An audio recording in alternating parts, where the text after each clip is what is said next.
नमस्कार मेरे प्यारे मित्रों, कैसे हैं आप सभी। आई होप आप सभी बहुत अच्छे होंगे। मैं हूं महिमा और मेरे साथ आज हम सॉल्व करेंगे कार्यपत्रक 34। यह कार्यपत्रक 21 सितंबर 2020 के लिए है और आज हम हिंदी विषय का एक बहुत ही महत्वपूर्ण, एक बहुत ही मजेदार कहानी के बारे में पढ़ने जा रहे हैं। इसके बारे में हम पिछले कार्यपत्रक में पहले ही बात कर चुके हैं। आज हम दोबारा इसके बारे में बात करने जा रहे हैं, प्रेमचंद जी के बारे में। जी हाँ, बिल्कुल आप सही समझ रहे हैं, हम प्रेमचंद जी के बारे में बात कर रहे हैं, जिसके विषय में हम पिछली कार्यपत्रक में थोड़ी सी बातें कर चुके हैं। आज उसके आगे की बात करते हैं। चलिए देखते हैं क्या बोला गया है हमें आज। मैं चेहरे की तरफ देखता हूँ, क्या तुम्हें मालूम है मेरे साहित्यिक पुरखे कि तुम्हारा जूता फट गया है और अंगुली बाहर दिख रही है। क्या तुम्हें इसका जरा भी एहसास है? जरा लज्जा, संकोच या छेप नहीं? क्या तुम इतना भी नहीं जानते कि धोती को थोड़ा नीचे खींच लेने से अंगुली ढक सकती है? मगर फिर भी तुम्हारे चेहरे पर बड़ी बेपर बेपरवाही, बड़ा विश्वास है। फोटोग्राफर ने जब रेडी प्लीज कहा होगा, तब परंपरा के अनुसार तुमने मुस्कान लाने की कोशिश की होगी। दर्द के गहरे कुएं के तल में कहीं बड़ी मुस्कान को धीरे धीरे खींचकर ऊपर निकाल रहे होंगे कि बीच में ही क्लिक करके फोटोग्राफर ने थैंक यू कह दिया होगा। विचित्र है यह अधूरी मुस्कान। यह मुस्कान नहीं, उसमें उपहास है, व्यंग है। अर्थात इसमें क्या बात कही जा रही है, इसके बारे में बात करते हैं। पिछले वर्कशीट में, पिछले कार्यपत्रक में हमने बात किया था कि जो लेखक महोदय हैं वो ये बताने की कोशिश कर रहे हैं कि प्रेमचंद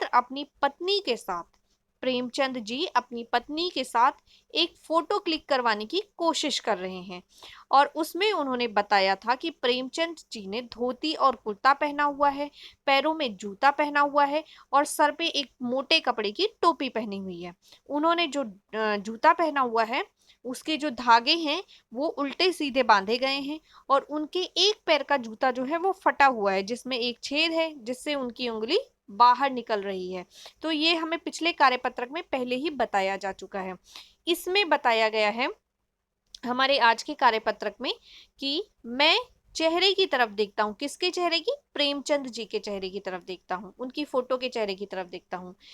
क्या तुम्हें मालूम है? किसको बोल रहे हैं वो? लेखक महोदय बोल रहे हैं, प्रेमचंद जी की तस्वीर को देखते हुए बोल रहे हैं। ठीक है, लेखक महोदय प्रेमचंद जी की तस्वीर को देख रहे हैं और देखते हुए तस्वीर से बातें करते हुए बोल रहे हैं।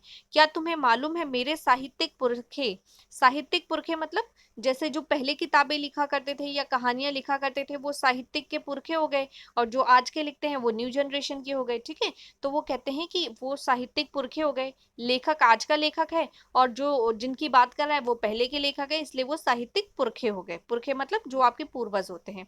तो उन्होंने बोला मेरे साहित्यिक पुरखे कि तुम्हारा जूता फटा हुआ है। उन्होंने कहा कि जो फोटो तुम खिंचवा रहे हो उसमें तुम्हारा जूता फटा हुआ है और उंगली बाहर निकल रही है। तो उन्होंने बोला क्या तुम्हें जरा भी एहसास नहीं? उन्होंने कहा क्या तुम्हें ये बात पता नहीं चल रही कि तुम्हारा जूता फटा हुआ है? जरा लज्जा, संकोच या छेप नहीं? उन्होंने बोला कि क्या तुम्हें शर्म नहीं आ रही है?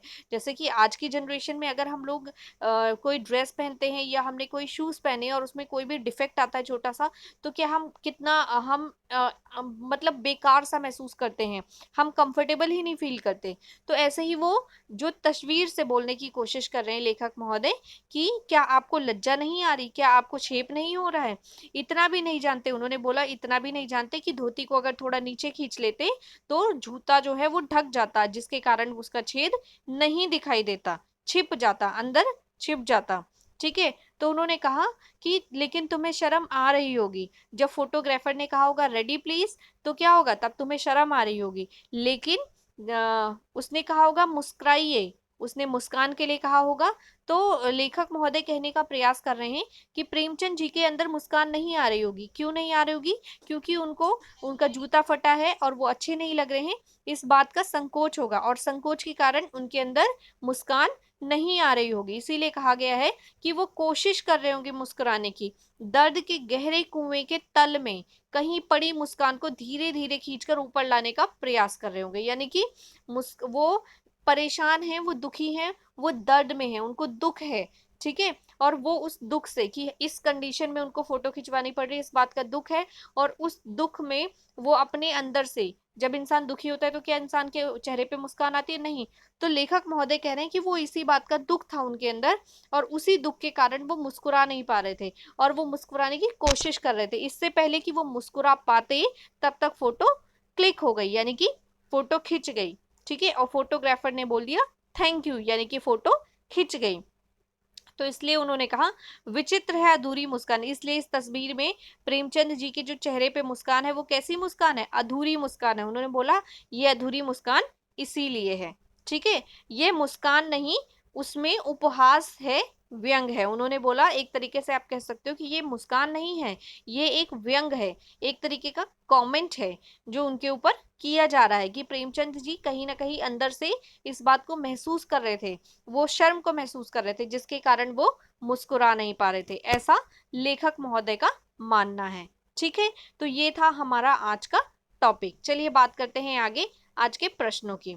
उपयुक्त पठित गद्यांश के आधार पर प्रश्नों के उत्तर दीजिए। तो हमसे कुछ प्रश्न पूछे गए हैं जिनके उत्तर हमें देने हैं। आज का हमारा पहला प्रश्न है, साहित्यिक पुरखे किसे कहा गया है? आप अपने पुरखों के बारे में क्या जानते हैं? और आज का हमारा दूसरा प्रश्न है, लेखक को प्रेमचंद की मुस्कान में क्या दिखाई देता है? आज का हमारा तीसरा प्रश्न है, लेखक के अनुसार प्रेमचंद ने फोटो क्यों खिंचवाया होगा? आप अपनी फोटो कब खिंचवाते हैं? और आज का हमारा चौथा प्रश्न है, लेखक को ऐसा क्यों लगता है कि ऐसे फोटो खिंचवाते हुए प्रेमचंद को लज्जा, संकोच या छेप होना चाहिए था?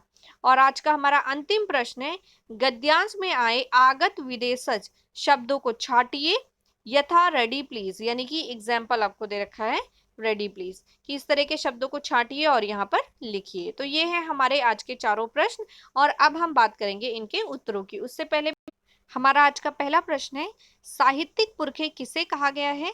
आप अपने पुरखों के बारे में क्या जानते हैं? तो हमारा आज का उत्तर है, लेखक ने साहित्यिक पुरखे प्रेमचंद जी को कहा है। हमारे पुरखों में सादा जीवन जीने की प्रेरणा होती थी। वे लोग दिखावे की प्रवृत्ति में विश्वास नहीं रखते थे तथा अच्छे एवं उच्च विचारों तथा संस्कारों में विश्वास रखते थे। उनका जीवन सादा तथा विचार उच्च होते थे। तो हमारे जो पूर्वज होते थे वो क्या मानते थे कि सादा जीवन उच्च विचार, तो इस तरह का जीवन होता था, और वो दिखावा नहीं करते थे। जैसे आजकल की जनरेशन में क्या होता है, हमें किसी पार्टी में जाना होता है, हमने कोई ड्रेस पहले पहन रखी होती है तो हम कहते हैं हम इसे दोबारा नहीं पहनेंगे। क्यों नहीं पहनेंगे? क्योंकि इसे हमने ऑलरेडी पहन रखा है एक बार। पर पहले के जीवन में क्या ऐसा होता था? नहीं, लोगों के पास एक या दो जोड़ी ही कपड़े होते थे जो बाहर या जाने के लिए या पार्टीज के लिए होते थे, और लोग बार बार उन्हीं कपड़ों को रिपीट करते थे। उनको शेम नहीं फील होता था, पर हमें फील होता है। तो आजकल दिखावे की प्रवृत्ति है जो उस समय नहीं हुआ करती थी। आज का हमारा दूसरा प्रश्न है, लेखक को प्रेमचंद की मुस्कान में क्या दिखाई देता है? तो इसका उत्तर है, लेखक को प्रेमचंद जी की मुस्कान में एक दर्द दिखाई देता है, जिसके कारण वे अपने चेहरे पे मुस्कान लाने का प्रयास करते हैं, परंतु मुस्कान उनके चेहरे पर नहीं आ पाती है, जो कि एक व्यंग स्वरूप है। आज का हमारा तीसरा प्रश्न है, लेखक के अनुसार प्रेमचंद ने फोटो क्यों खिंचवाया होगा? आप अपनी फोटो कब खिंचवाते हैं? तो उत्तर है, प्रेमचंद जी एक बड़े साहित्यकार बन गए थे तथा उन्हें किसी साक्षात्कार यानी इंटरव्यू हेतु अपना फोटो खिंचवाना पड़ा था। ठीक है, आगे है, हम अपना फोटो विभिन्न कारणों से खिंचवाते हैं, यानी कि हम तो बहुत सारे कारणों से खिंचवाते हैं। जैसे जब हमें कोई नया फॉर्म भरना हो, यानी हम कोई नया फॉर्म फिल करते हैं, तो किसी समारोह या आयोजन में, यानी जब हम कोई पार्टी या किसी आयोजन में जाते हैं, किसी प्रतियोगिता को जीतने में, हमारे घरों के किसी सामूहिक कार्यक्रम में, तथा शादी आदि में हम फोटो खिंचवाते हैं।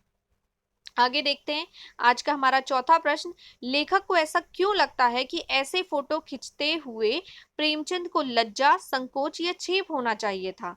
तो इसका उत्तर है, लेखक को ऐसा इसलिए लगता है कि फोटो खिंचवाते हुए प्रेमचंद जी को लज्जा, संकोच होना चाहिए, क्योंकि प्रेमचंद जी के एक जूते में छेद है जिसमें से उनकी अंगुली बाहर निकल रही थी। ठीक है, तो ये है हमारा आज का उत्तर नंबर 4। अब हम बात करते हैं हमारे आज के अंतिम प्रश्न की। तो आज का अंतिम प्रश्न है, गद्यांश में आए आगत यानी विदेशज शब्दों को छांटिए तथा यथा रेडी प्लीज, यानी एक एग्जाम्पल दे रखा है आपको। तो इसका उत्तर है photographer, ready, please, click, thank you आदि शब्द आगत शब्द हैं जो इस गद्यांश में प्रयोग किए गए हैं। तो ये है हमारे आज के सभी उत्तर, और ये सभी उत्तर आपको हमारे टेलीग्राम चैनल पर भी दिए गए हैं। आप हमारे डिस्क्रिप्शन में दिए गए लिंक को क्लिक करके हमारे चैनल को ज्वाइन कर सकते हैं टेलीग्राम पे, वहां भी आपको सभी सब्जेक्ट्स के उत्तर मिल जाएंगे। और आपको हमारे चैनल को सब्सक्राइब करना है, जिससे कि आसानी से आपको अगली वीडियो का नोटिफिकेशन मिल जाए और बिना किसी परेशानी के आप अपने उत्तरों को लिख सकें। बहुत बार ऐसा होता है कि हम वीडियो अपलोड कर देते हैं पर वो आप तक नहीं पहुंचती है और आपको वीडियो को यहाँ वहाँ ढूंढना पड़ता है। इसलिए बेटा प्लीज आप चैनल को सब्सक्राइब कीजिए ताकि आसानी से आपको अगली वीडियो का नोटिफिकेशन मिल जाए और बिना किसी प्रॉब्लम के आप अपने आंसर्स को लिख सकें। तो आप सभी बच्चे अपना ध्यान रखिए, स्वस्थ रहिए, मस्त रहिए। मैं हूं महिमा और आपसे लेती हूँ विदा, फिर मिलूंगी अगली वीडियो में। Bye bye, take care.